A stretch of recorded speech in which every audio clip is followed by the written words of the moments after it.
Hello বন্ধুরা, আজকে আমরা আবার চলে এলাম হাড় হিম করা একটি ভূতের গল্প নিয়ে।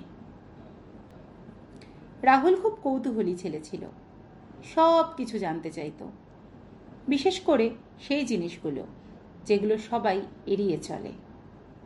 একদিন তার মাথায় একটা অদ্ভুত চিন্তা আসে, এক রাত একটা শ্মশান ঘাটে কাটালে কেমন হয়। বন্ধুরা সবাই তাকে থামাতে চেয়েছিল, বলেছিল ওই জায়গা মজা করার জন্য না, রাতে সেখানে যেও না। কিন্তু রাহুল শুনল না, কারণ তার মনে একটা প্রশ্ন ছিল, মানুষ আসলে এখানে কি অনুভব করে, কিসের জন্য মানুষ শ্মশান ঘাটে আসে। সেই রাতেই সেই রাতেই রাহুল একা চলে গেল একটা পুরনো নির্জন শ্মশান ঘাট। চারপাশে অন্ধকার, দূরে কোথাও একটা চিতা জ্বলছে, গন্ধে মিশেছে পোড়া কাঠ আর পচা পাতা। প্রথমে সব কিছু স্বাভাবিকই লাগছিল। সে একটা ভাঙা সিঁড়িতে বসে পড়ল। আহ, শান্তি! কিন্তু ভারী মনে হচ্ছিল যেন অন্ধকার থেকে দুটো চোখ তার উপর নজর রাখছে। অন্ধকার যেন তাকে গিলে খেতে চাইছে। সময় যেতে লাগলো। ধীরে ধীরে নীরবতাটা অস্বাভাবিক হয়ে উঠল। কোনো পাখির শব্দ নেই, কোনো হাওয়ার ঝাঁঝালো শব্দ নেই, শুধু আগুনের লেলিহান শিখার শব্দে যেন চারিপাশটা ভরে যেতে লাগলো। তার মনে হলো সে একা নয়, যেন কেউ বা কিছু তাকে লক্ষ্য করছে। হয়তো সত্যিই কেউ আছে, নয়তো কেবলই তার ভয়। রাহুল চারপাশে তাকালো, কেউ নেই।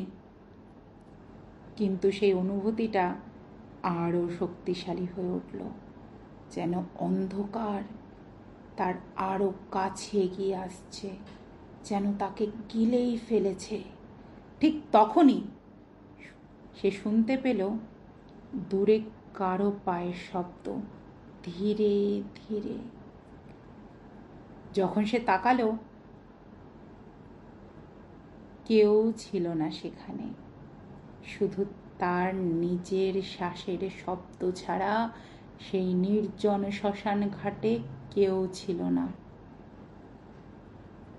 তার বুক ধড়ফড় করতে লাগলো। সে নিজেকে বোঝাতে লাগলো, এটা শুধু আমার মনের ভুল। কিন্তু হঠাৎ চিরস্থায়ী অন্ধকারের মাঝে সে দেখল একজন ক্রিমেটার, শুধুই একজন, যিনি চিতার পাশে দাঁড়িয়েছিলেন, চোখ লাল, জ্বলন্ত আগুনের শিখার মতো। তার দিকে তাকিয়ে বলল, এখান থেকে চলে যাও। রাহুলের শরীর হঠাৎ ভারী হয়ে গেল। সে চলতে পারল না। দৃঢ় ভয় যেন তার শ্বাস বন্ধ করে দিল। চোখ ধীরে ধীরে বন্ধ হয়ে গেল। সে অচেতন হয়ে পড়ল। সেই রাতে সে অচেতন অবস্থায় পড়েছিল। হঠাৎ অন্ধকারের ভিতর কেউ বা কিছু তাকে ঘিরে রেখেছিল।